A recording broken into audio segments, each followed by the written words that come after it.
stopped under the hotel's gold sign. The night air was cold, but his voice was steady as he put the phone to his ear. "Marie," he said, "get the board on a call, 20 minutes. Send the release."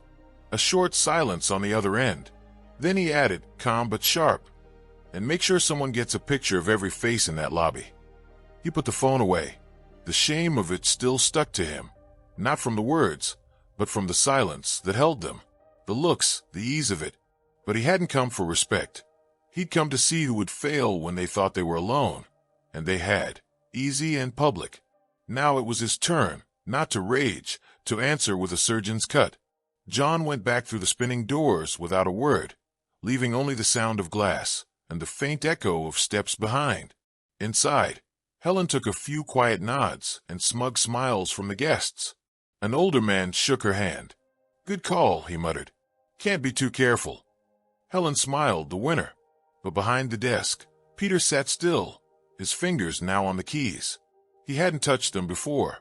He looked at Helen, then typed, "Vale Group, Penthouse, 3 nights." The reservation came up right away. Confirmed. Corporate. Flagged VIP. Peter stared. His throat got tight.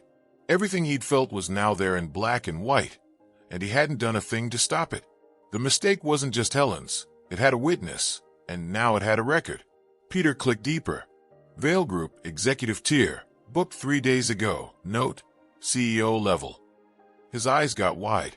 He opened a browser and typed, John Vale. The search came back full. News, interviews, Forbes. John Vale, CEO of Vale Hospitality Group, acquires Royal Crown chain. He clicked. There it was, John's face. The same worn jacket, the same calm look. Peter's breath caught.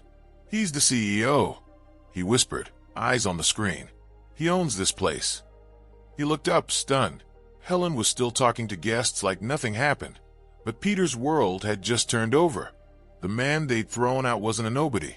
He was the reason they had jobs, and in 20 minutes, he'd be back with the whole world watching.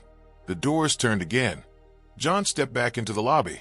Same jacket, same steady walk, but something was different. Not in him, in the room. A silence fell over the place. Talk stopped. A wine glass hit a saucer too hard and broke. A guest fumbled with a phone, dropped it.